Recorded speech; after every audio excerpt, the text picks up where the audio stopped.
Welcome, everyone. Happy Friday. Thank you for joining us this afternoon. My name is Rimjim Agrawal, and I'm the program manager for the Building Energy Hub at Illinois Green Alliance. We're really excited for you all to join us for this program on getting started with building decarbonization today. I'll just tell you a little bit about what we have in store for you this afternoon, and then we'll kick off with some introductions of who the Building Energy Hub is, what do we do, who is Climate Action Evanston. A lot of you might already be familiar with both of these organizations, but we'll just have a quick introduction of these organizations and what we do. We have a great presentation from Three Crowns Park. We're really excited for staff and residents there to share their story. We have a little video that we'll play about that building. And then we're going to dive into some content on how do you pursue more holistic building decarbonization. We have Katie Kaluzny from Illinois Green Alliance, who'll talk to you about their resource, about the Building Energy Hub's resource on building decarbonization planning. So before we jump into all of that content, I just would love to give you an overview of who the Building Energy Hub is. We were launched in 2023 to serve as Illinois' trusted resource center for building professionals seeking practical solutions to improve building performance and a deeper understanding of local requirements. A lot of you may already be familiar with Illinois Green Alliance. So we're a project of Illinois Green Alliance, which is a membership-based organization that organizes education events, networking events, and convenings for green building professionals. The hub creates a dedicated space to share resources, guidance, tools, and support for building professionals. And it supports diverse contractors, connects people to pipelines, and builds capacity for advanced codes and policies.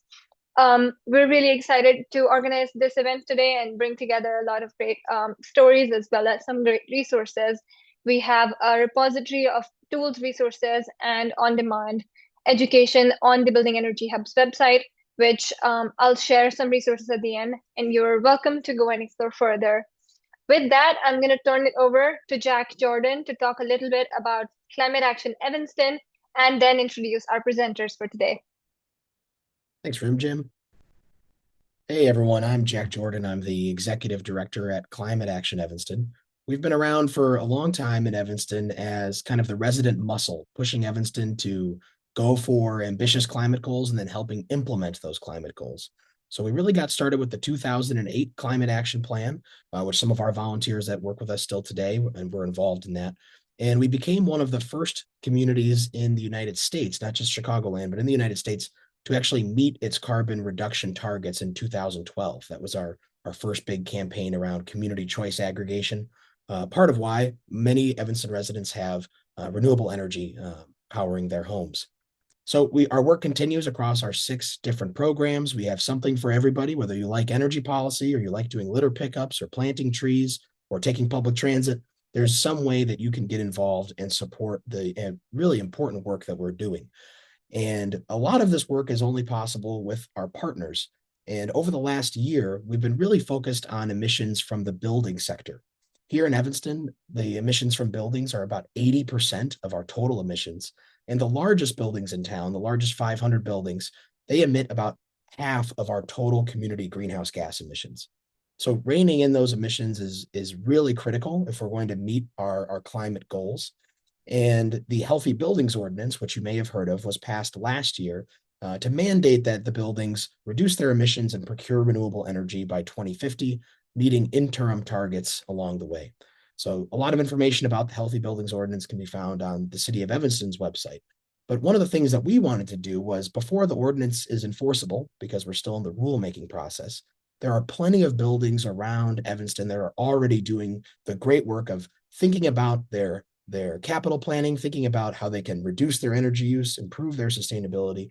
And we want to get more stories like that out into the world so people can see just how this work happens in real life and how it's happening, right down your street in many instances. So that's why we're working today with Illinois Green Alliance. They're our big partners when it comes to the building space, but also Three Crowns Park. And we can go over to the Three Crowns slide here, Rim Jim. But Three Crowns Park, it's a senior living community in Northwest Evanston. And one of our biggest values at Climate Action Evanston is the value of local work, right? The climate crisis is this global problem. but you can have your biggest impact locally. And Three Crowns Park is a great example of how you can have your even greatest impact at the hyper local level. Thinking about where you live, where do what's your house of worship if you have one? Are you involved in any clubs or teams? The residents at Three Crowns Park and the staff at Three Crowns Park have done an incredible job making this senior living community a real hallmark of what we can do when we're successful on building sustainability. So I want to give huge kudos to the residents, which we'll hear from soon, and to the staff, and also a big thanks to Illinois Green Alliance and Bauman Consulting for helping us put together this story today. So with that, I think we'll go over to a video explaining a little bit about the work over at Three Crowns, and then we'll hear from the residents and the staff themselves. Thank you.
Thanks for that, Jack. Appreciate it. Hi, everybody. Thanks for joining again today. I'm Ajit Naik, Bauman Consulting. I'm joined by our friends from Three Crowns Park here on the screen there. We're joined by Ken, Brooke, Verna, Gail. And sorry, was that you over there, Sue? I thought I missed you there. All right, so thank you guys. We appreciate it. So we wanted to just talk a little bit about some of the successes that Three Crowns have had. There's been, a lot of stuff going on. And again, Jack, as you're saying, that local commitment, change is possible in your own backyard. So I wanted to open up and Verna, maybe ask you, what's been your individual and the sustainability team's motivation to make this We're part of the. seeing, I'm sorry, go ahead. sorry, you were frozen. We missed everything you said. I'm sorry. Technology. Well, so, where did you last catch me? You right after you started. I'm sorry. Right after we said our names. And the folks at home must be too. So, all right. Well, I think hopefully everybody got the introductions, and I just wanted to ask you guys a few questions so we can understand your sustainability journey. So maybe we can start at the beginning. And Verna, can you maybe tell us a little bit about your own motivation for sustainability and how this team came together and how you guys were motivated to make sustainability a part of the culture at Three Crowns? Sure. It, for me, goes way back, long time ago. And I was a kid and I loved nature. I got out into it and I collected rocks. I fed the birds.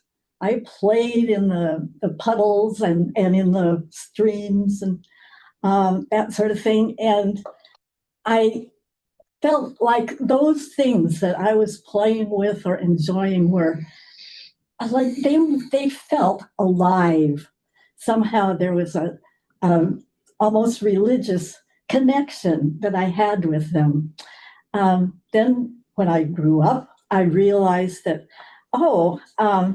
everything in nature has its place and has its purpose.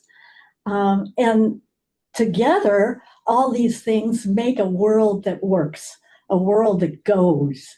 And everything has to be in its right proportion and at the place it needs to be in order to make things work. And if they're not, it doesn't work. And we are in trouble. So one of the things that I did to encourage sustainability was to join the Evanston Interreligious Sustainability Circle, which is a long name for the organization that actually birthed the Climate Action Evanston organization. And I was involved in that for decades. It was, our group was actually the very first group to take up the challenge of sustainability in Evanston. Then when I moved to Three Crowns Park, I was really pleased that there was a sustainability committee here.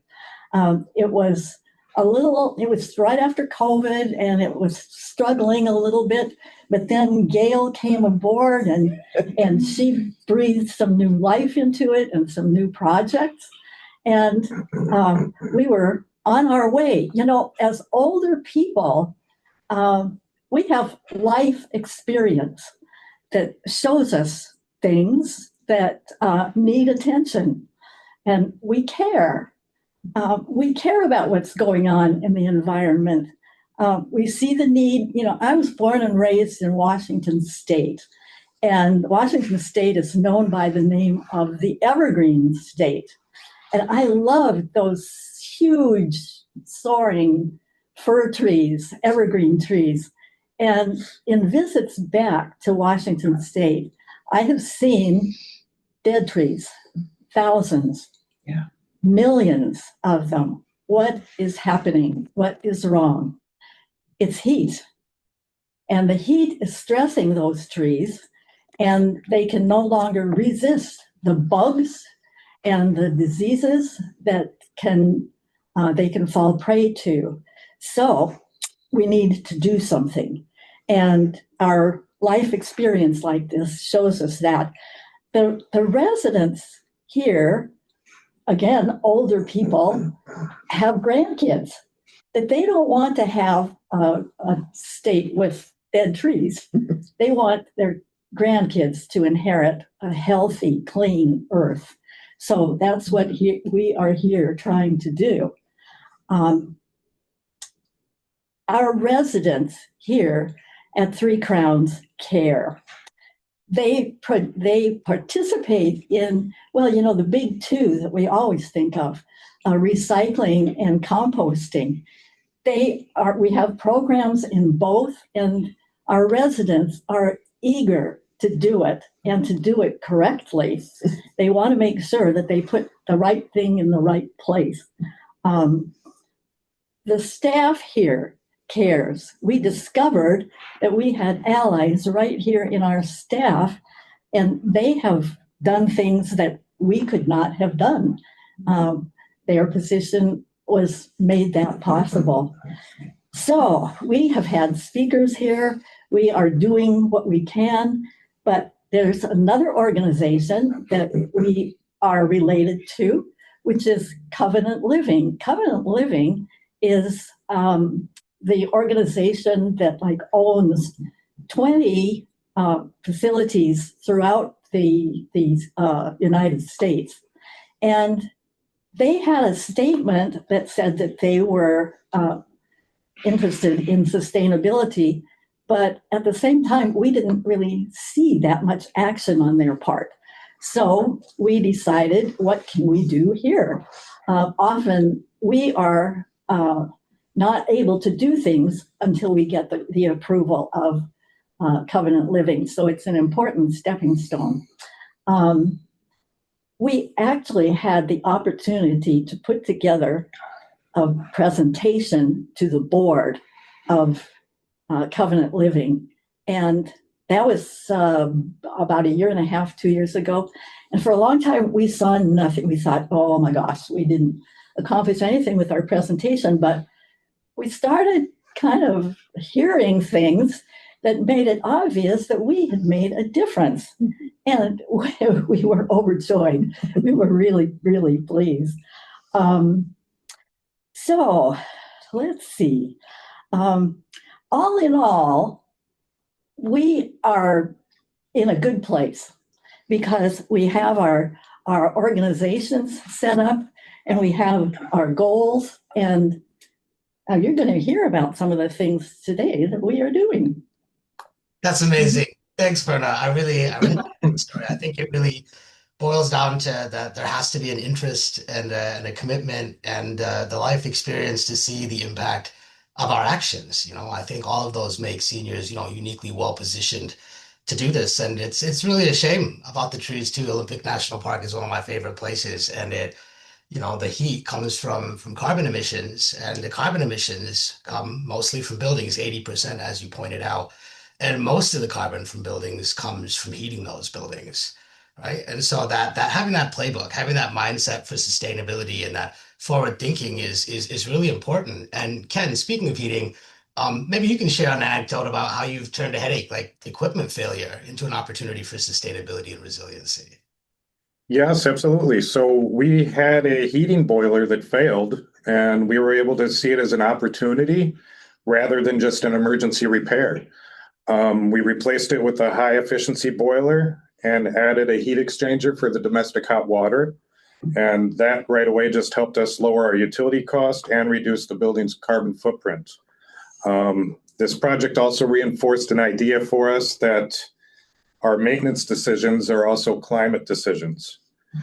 So when we have this major equipment that fails, we have a choice to either replace it with same technology, like for like, or invest in systems that are better for the property, better for the environment. And then we also work very closely with our trusted vendors, which know sustainability is a priority for our community, and they're able to suggest solutions that are more energy efficient and sustainable, which also helps us position our community for the healthy building ordinance. So what started as a challenge became a sustainability success story for us. I love it. I love it. That's amazing. And this is something that everybody can relate to, right? Everybody's had something break or go bad, and it never happens at the right time. But as you pointed out, it's always an opportunity, right? New boilers, new water heaters are expensive. But if yours is broken already and you've got to replace it, spending a little bit more on the more sustainable version, that pays back very quickly. It makes a financial sense too. And all of these challenges, are opportunities for sustainability in a way that makes business sense. Brooke, maybe you want to talk to us a little bit about, COVID, somebody brought up earlier. That imposed a lot of challenges unique to senior living communities. And how did you find an opportunity to balance sustainability with resident health and in a way that made business sense? Sure. So during COVID, the sustainability committee kind of took a pause, as you can imagine, but we experienced an astronomical level of waste. And a lot of that waste came from disposable food containers, because all of our residents were staying in their rooms. We couldn't have people come out. They were staying in their apartments. People were not going out to eat. They were not going off campus. Everyone was here. And it was our responsibility to provide food for the residents by bringing it to where they are, in their apartments, their rooms, their wherever they were living at that time. We were so short-staffed. We were all doing it, all delivering food in disposable containers, not compostable, not recyclable. It was like painful to see. But when we came out of it, the residents, when we started to be able to be more active, and the sustainability committee got running again, excuse me, Gail and our whole crew decided we really wanted to try to change that practice and reduce that kind of waste. Prior to COVID, our residents were able to bring their own Tupperware containers down to our dining venues and have food put right into it and take it home or take it outside or go somewhere with their family to eat. Rules like for infection control, dishwashing, staffing, all of those things that happened during COVID made that not possible for us anymore.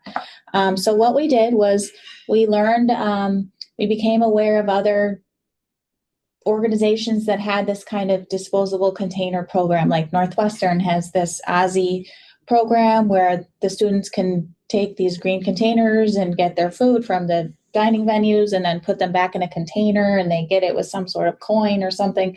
But we weren't able to do it on that level. But what we did do was created our own unique model for this. So we developed a subscription-based program for our residents to pay a very small monthly fee to have access to these containers. We found containers that would fit and that were able to be washed in our facility dishwashers, so they could withstand the heat level that's required from IDPH and all those different kinds of things for infection control. So we found the containers, we bought the containers. We have about 1/3 of our independent living residents or more signed up for our program. Very high participation. We have a 100% return rate of our containers. We haven't lost very many at all.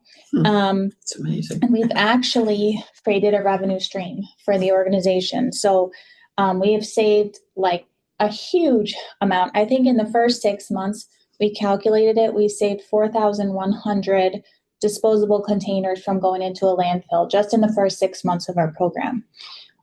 So that was really encouraging to us. And we've saved a lot of plastic and a lot of waste, and it's been very successful. So that's one thing that came out of COVID for us. That's awesome. I mean, nobody likes a difficult situation, the pandemic, one more, least of all. But, challenges create the need for creative thinking, right? And sustainability always takes creative thinking, and sustainability always takes investment. But when you look at challenges with an opportunity mindset, and you think about when and how you can invest, sustainability makes financial sense, right? You can achieve these outcomes, and you can do it in a way that's logical. But again, I think it comes back to that through line that it's the care and the passion of the residents and the seniors. I remember when my grandmother first visited from India for the first time, early 90s. She's born in the late 20s, so she's no longer with us, but she was horrified that we were using aluminum foil at home, to wrap up everything. And for those 6 months that she was there, aluminum foil was off the table. It just simply wasn't a thing that could be done. It was a way of thinking, right? And I saw that there too, that waste is just not something that we want to do. And that passion is, really uniquely help you guys. And Gail, I know you guys are thinking about renovating your historic Pioneer Place, building that right now in use as apartments for additional residents. How has this served as an opportunity for sustainability that engages you and the surrounding community and builds legacy? Well, I'd like to start back just a ways and say that I grew up in this area. And as a child, I walked past the Swedish old people's home, which had a big building that had old ladies in rocking chairs, and we kids thought they were ghosts. But that's the very building you're talking about. We now call it Pioneer Place. And it's going to be, I think, it's as sustainable as possible given our time. Mm-hmm. Someday they may find something else we can do. We're actually working towards a Green Globe certification, mm-hmm. and that will have certain benchmarks for us to go through. The ones that I know about is that we're going to have solar panels, and we're going to have geothermal something or others. Heating and cooling. Mm-hmm. If we have parking lots, they'll have permeable pavers, with the holes in it. Low VOC carpets, and they will be recycling whatever they can. Now, as far as the residents are concerned, we're just watching. But Covenant Living is having a good track record with most of us in sustainability. So we're really trusting that that's going to happen. And there's been good attendance anytime that they bring up the subject of Pioneer Place, and people are very interested. But we're mostly watchers, and we're mostly right now trusting the builders and Covenant Living because they appear to be on our side. And how did they get the idea to make such a sustainable building? What was the genesis of that? How did that come to be? Well, I know we pushed real hard at the beginning for Pure Valley. No, what was it called? LEED certification. We were pushing for LEED, and I think that kind of woke them up. And then some of us got the idea of going to Caravali Montessori, which has solar panels and geothermal. And we invited people from Covenant Living to come and see it. And I think, as we were there was a lot of talking about money and how hard this was. And it was very practical experience for these guys from Covenant Living who do the buildings and that sort of stuff to hear. And I think they were quite impressed. I think a lot of that came from this, but also the Healthy Building Ordinance. I mean, they're going to have to do something to go along with it. This is pretty important stuff. Yeah. So the Pioneer Place project that we're working on, it is going to end up being 23 new apartments. But one of our major themes that we're doing is we are doing geothermal wells for the HVAC. So that's really, really exciting for us. And we got that idea because Verna and Gail and the entire sustainability committee connected us with Caravali Montessori, who had already done geothermal. So it was a really good example for us to see how successful they were in doing it. Love it. I mean, it just goes to show that, a small group of committed people who are interested, passionate, consistent can, change larger structures to achieve, amazing outcomes. And I can't wait to see what it looks like. I know it's going to be beautiful. It's a historic building too. Renovating those aren't easy. So these are lofty goals. But, I think, again, it shows the importance of the right place at the right time, speaking up, knowing who to talk to, having allies and advocates and peer institutions that you can reflect on and learn from. And, it makes financial sense, not only, in the terms of HB, of the Healthy Building Ordinance, but also just because it'll be a beautiful, sustainable, appealing, visible property in Evanston. I think it makes business sense on all those ways.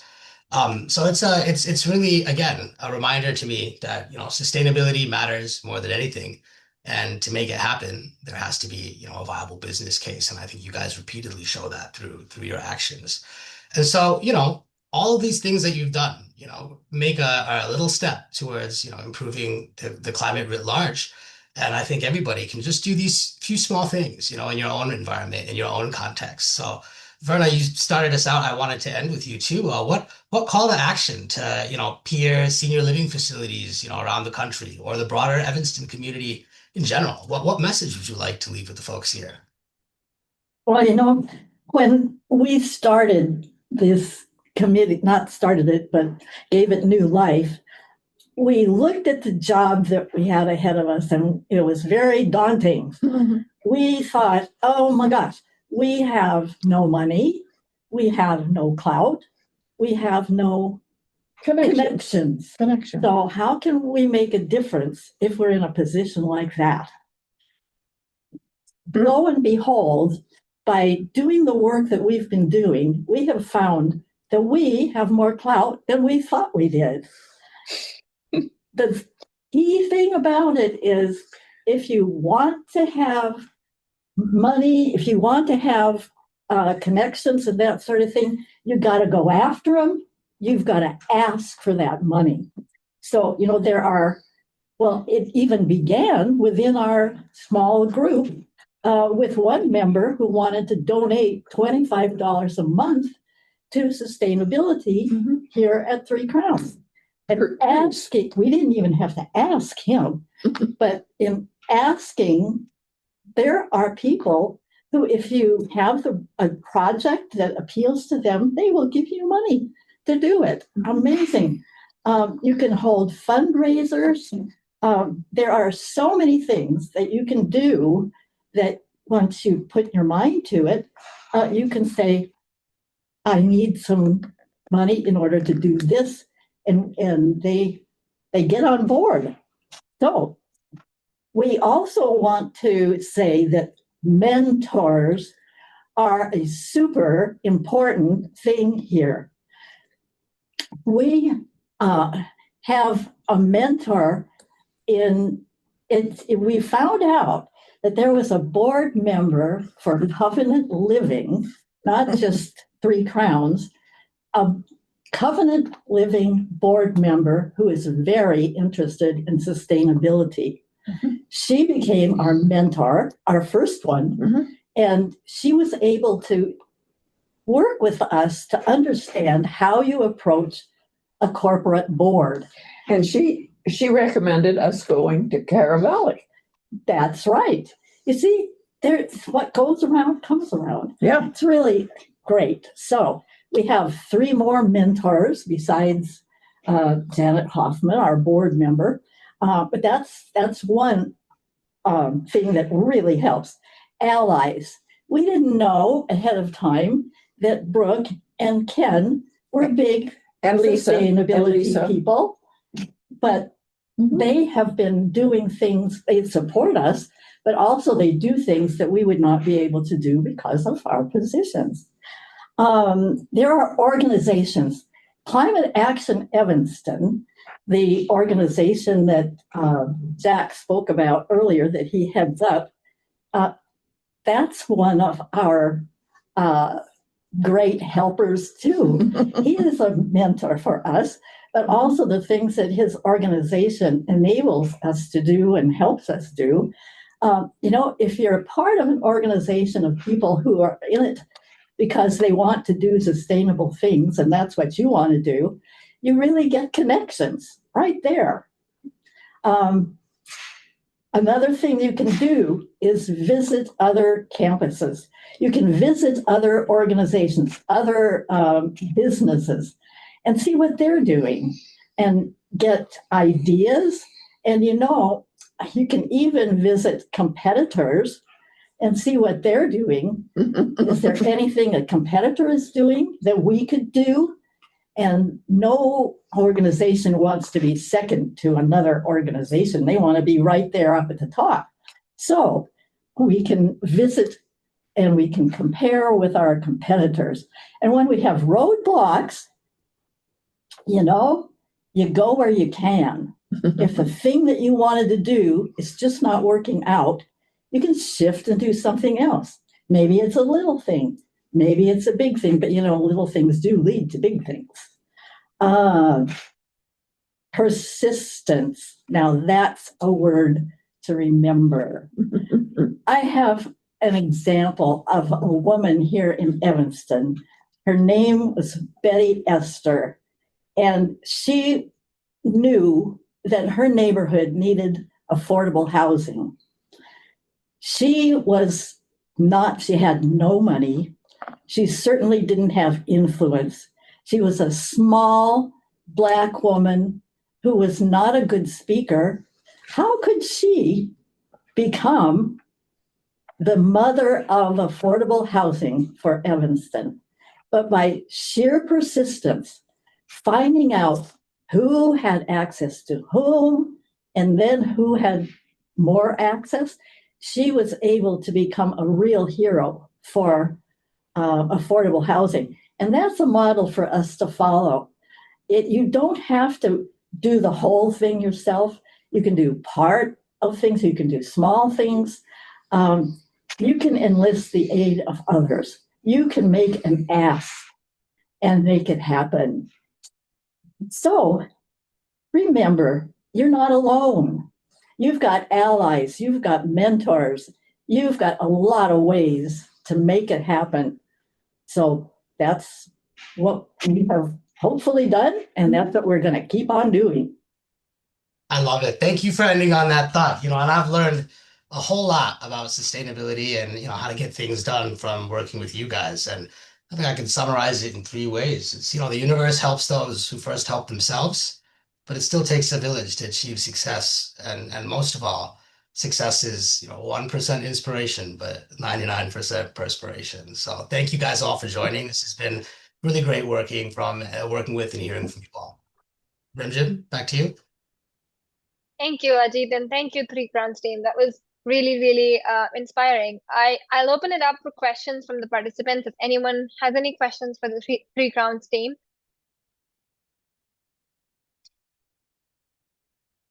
what is Covenant Living doing in other Illinois communities without a clean buildings ordinance? I don't know if anyone has an answer for that, but Brooke, if you guys know anything. Some of the other Illinois communities are doing things similar to what we're doing locally here, even without a healthy buildings ordinance in their town or their city. So a lot of the others are doing various levels of recycling and composting. I know there are sustainability groups at the other campuses. On each of the coasts, there are communities that have done full solar installations. I know there's one in California, there's one in Connecticut. Actually, there is one Covenant Living in Connecticut that does composting like full process. They have the whole thing and they have a lot of land and they actually do it themselves there. I don't know that many details about the other Illinois campuses, but I do know that this is top of mind for Covenant Living and that it's being encouraged. And one of the things that comes to my mind is that a lot of people live near a university, and a lot of universities are starting programs to help people understand what the needs are and to help them get started in doing things in their communities. So I would urge people to go to universities and find out what they're doing. Thank you. Another question. Wonderful. I don't see any other questions coming in. So thank you so much, Three Crowns team. It was really, really great to hear from you and all of the awesome work you've been doing, and just really inspiring to hear about your enthusiasm and your passion for driving sustainability. Appreciate you being with us today. Now we're going to switch into the next section of our webinar, talking about building decarbonization and building decarbonization planning. I'm going to turn it over to Katie Kaluzny, Deputy Director at Illinois Green Alliance, to talk to us about building decarbonization. Thank you so much, Rimjim, and thank you all at Three Crowns. Just a wonderful story. It's maybe the best story I've heard all year, so I'm feeling very excited and inspired by you all, and hopefully you keep up the great work that you're doing in Evanston. And I agree about mentors, having examples and mentors and folks to work with. You couldn't have queued me up better for what I'm going to talk about next, so thank you very much. If you want to go to the next slide, we're going to talk about getting started with building decarbonization and planning. And a lot of what we're doing here at the Building Energy Hub and with Climate Action Evanston and others in cities around Illinois is sharing best practices and resources. So you don't have to go look all over the place to find those for you and your building. I'm going to talk a little bit about what a decarbonization plan is. And just tell you a little bit more about how you can get started. So we developed this tool with our partners at Slipstream with funding support from ComEd and the Department of Energy. Really to share these best practices of if you're thinking about how to make your building more efficient, but also reduce your greenhouse gas emissions. That's really decarbonization, is looking at efficiency and greenhouse gas. And specifically in Evanston, those are two measures that the Healthy Buildings Ordinance is looking at. So thinking about what's your plan to get there over time is really important.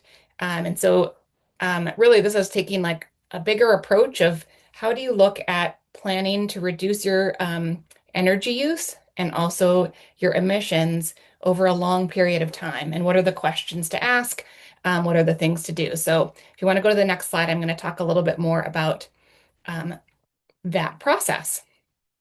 And part of it is, why to decarbonize. It's planning now, pays off later. As I mentioned, you don't want to wait until the last minute when something like a policy is coming up, and you have to meet a deadline, but really starting to look now at what are the things that you could do now, similar to what the Three Crowns team talked about earlier. A boiler was going out, and there's an opportunity right then to make a sustainability change. Otherwise, that piece of equipment is going to be there for many, many years in the future, and it would cost a lot more to replace it, just to replace it versus replacing it because it's at its end of use. So it looks at what are the planning for future decision making, when is the equipment's end of life, looking at opportunities for funding and financing that that are there and looking at kind of all of those pieces to make up the puzzle of planning for decarbonization over time. And the next slide talks a little bit about what is a decarbonization plan, and it really ties those energy efficiency goals with the emissions reduction goals into a long-term plan. So you're looking at what is the current state of your building as a foundation of what your planning is, looking at opportunities to be flexible and adapt over time, because a lot of times a decarbonization plan might be 10, 20, or 30 years of planning into the future and the steps that you can take along the way. And there might be needs to adapt as different technologies, different funding streams come out over that time. It incorporates those like financial triggers into the plan. When is equipment at the end of life? When is grant opportunities might be available? And allowing for adjustments and evaluation as you keep checking your performance over time. And it just as a continuous cycle. And the Building Performance and Decarbonization Planning Guide that we put together on the Building Energy Hub website really helps create that plan and look at how to improve your performance over time. It breaks it down into more clear, actionable steps, talks about what is involved, why it's important, and how to do it, and then where to find the help and resources to get those things done. And that might be through a current vendor, it might be through a mentor, it might be a neighboring building, but really it shows steps out, so it sorts out all of the steps to do that. And it's over 3 overarching principles. And the first one is getting to know your building. We'll talk a little bit more about that. Then developing your decarbonization plan, so you have a pathway to follow, and then implementing that plan over the cycle of the plan. I'll talk about each step.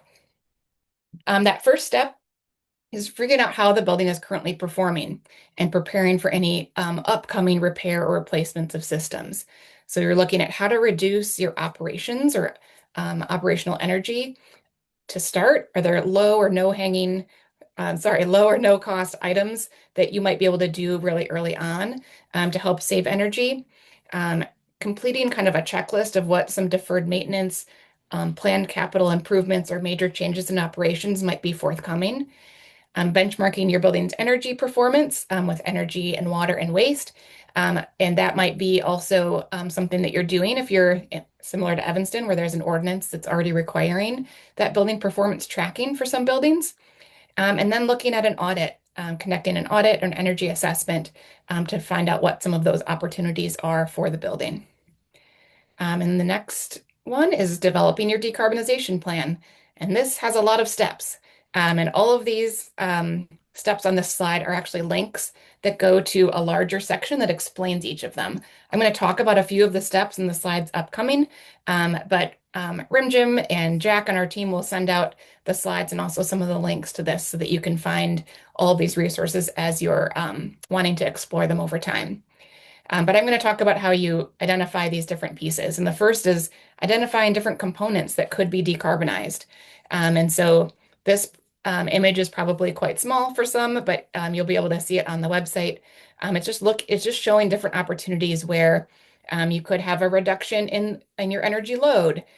You could have an opportunity for electrification in the future, an opportunity for renewables, or enabling measures where it could be future electrification. And so how do you make sure that your building is prepared for those opportunities that might come up down the line while you're doing a project now? And the next slide. Identifying energy efficiency measures. As I mentioned, there's a lot of resources in this guide, but one of the things that the guide really helps with is how to ask the right questions, asking the right questions of your building team and also maybe vendors or others that you might be working with. So some of the questions that you might want to ask is, how are you tracking your building performance? When is the last time that you've had an audit or used the utilities retro commissioning program? Are there any lower no-cost measures that you could use or do upfront? And then what are the things that you want to prioritize that are going to help make the most impact early on? And then making sure also that the things that you're doing today are supporting those longer term plans. So similar to what the Three Crowns team talked about earlier, when the boiler went out, there was an opportunity there to make an energy efficiency upgrade now, which might not have been part of their longer term plan, but knowing that they had a longer term sustainability plan, making that choice at the time was great and is going to support those longer term a decarbonization goal and meeting the Healthy Buildings Ordinance down the line. Next slide. And then some of the energy efficiency measures that might come out of that are things such as replacing lighting systems with LEDs. Sometimes people have done that already, and so they're looking at different things with lighting controls, smart building controls, looking at ways to improve the insulation in the building envelope or air sealing, and then looking at different plug loads. And those are some of the initial energy efficiency measures that might come up in those low and no cost measures. The next slide. The next big thing is, how do you reduce your load? You want to use less energy to begin with before you start making large equipment improvements, or looking at electrification measures. And so looking at the building envelope, are there any leaks or damage or repairs needed that is going to help make the building more tight and insulated? Does it have more modern insulation, air sealing? Should they look at getting an air leakage test or doing some thermal imaging to look for that? Are there any other things that you want to look at that are going to help with future electrification measures or load reduction benefits? So this is a lot of the questions that the guide is asking. Maybe you ask a vendor, maybe you ask your building management, making sure that these things are addressed before you start looking at larger equipment changes. Next slide.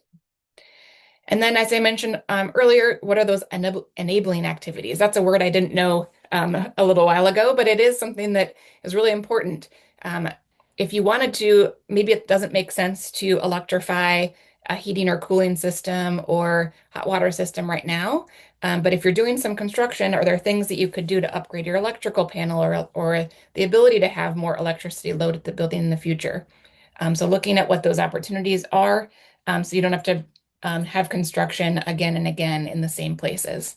And that's just helping your building to be ready for future measures. The next one. And some of those electrifying systems might be things such as space heating, hot water, cooking, and all of those might have different considerations and alternative systems. And so looking at those different measures, and that's things that you can address in what your decarbonization plan is that matches what your organization goals are and the goals of the building. Next one. And then some other steps to consider. And again, these are laid out further in the guide.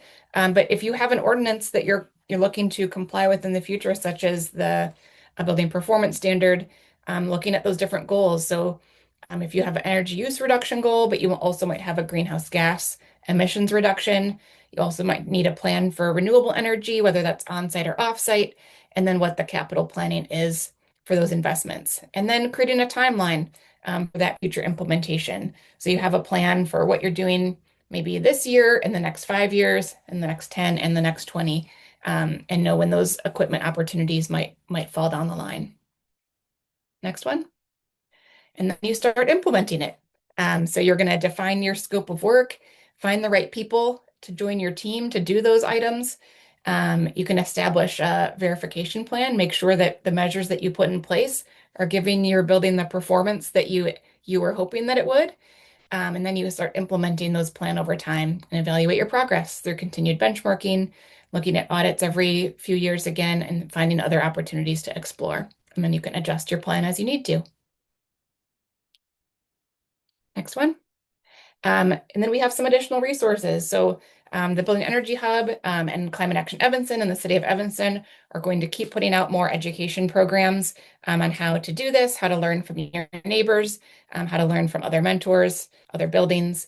And we'll have webinars, we'll have in-person discussions. But right now, the Building Energy Hub does have a on-demand video library where you can watch some previous videos on the business case for decarbonization, how to get started, and look at some of these tools as well. Next slide. We also have a find a vendor tool. If you're looking for folks to help you start implementing your plan, if you're not sure where to start, you can search the vendor directory and find people that will help you meet you where you are in the measures that you're looking to put into place. And then the next slide. And then there's a lot of ways to ask questions. We can help support that through our online help desk form. We'll do 30-minute sessions with you to help find what you're looking for, help you find the right resources that you're looking for, and connect you with experts near you that will help you with your next steps as well. So a lot of it is just, like we said earlier, having a mentor, having a person to turn to, ask questions of, and we're happy to help provide that with all of our friends and resources at Illinois Green and the Building Energy Hub as well. I think Amazing. I'm Thank going you to so much, Katie. Yep. Thank you, Katie, for that very rapid fire and thorough overview of the Building Energy Hub's building decarbonization guide and all of the steps in building decarbonization. That was really helpful and really well connected with what Three Grounds team shared. I'll open it up for questions. If you have questions, you can put it in the chat or the Q&A. I see one question for you, Katie. What specific electrification message is Illinois Green giving to very large old buildings that have gas-fired steam boilers and steam radiators? Those are the buildings most concerned about the HPO because steam radiator heating is hard to electrify. Yeah, that's a great question, Paula. I think it really is about making the plan for your building over time. And so that might be something that there's not a great solution for right now, but it might not be something that needs to be addressed right now. Maybe it's something that is addressed, in 10 or 15 years and looking at the solutions available at that time. So I think it's really finding the measures, creating the plan, doing the audit, and seeing what are the capital measures you can take right now. What are the enabling measures to look at those opportunities in the future and make sure that you're setting their building up for that future possibility?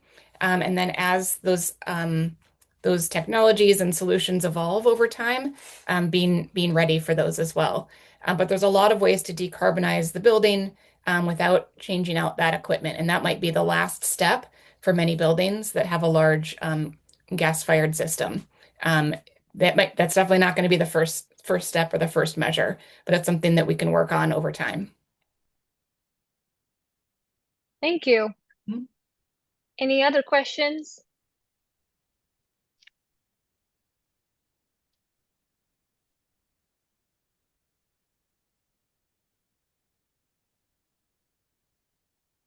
All right, I don't see any other questions coming in, so I'll just move on to wrap up this session. There's a lot of ways that you can stay engaged with the hub and keep up to date with new resources, tools, and up-to-date information about all the things that we have going on. So please sign up for our newsletter. We have a monthly newsletter that goes out in the last week of the month that gives you updates on new resources, new podcast episodes, new webinars coming up from both the Illinois Green Alliance and Building Energy Hub team, as well as from our partners that are most relevant to energy efficiency and how you can pursue it. Follow us on LinkedIn. Listen to the Building Energy Pod. It has some great examples of building professionals using creative solutions for decarbonization, as well as some of those like older buildings pursuing decarbonization and what are the lessons learned, what are the challenges, and how people have dealt with those. If you have a building or project that you'd like to feature with us, please reach out to me or to info@buildinghub.energy, and we'd be happy to feature that with us. And join our next webinar. You can go to the events calendar on the Building Energy Hub's webpage and find upcoming programs to attend. We're really glad that you were able to join us this Friday afternoon, and thank you again to Three Crowns team as well as Katie for sharing all of the great story as well as great resources from the Building Energy Hub. We're really happy everyone was able to join, and thank you, Ajit. Thank you, Bauman team, for putting together this case study and bringing this amazing story to light. And thanks, Jack Jordan from Climate Action Evanston, for all the amazing work you've been doing and for partnering with us on this webinar. This has been really great Friday afternoon. And I hope you all have a great weekend.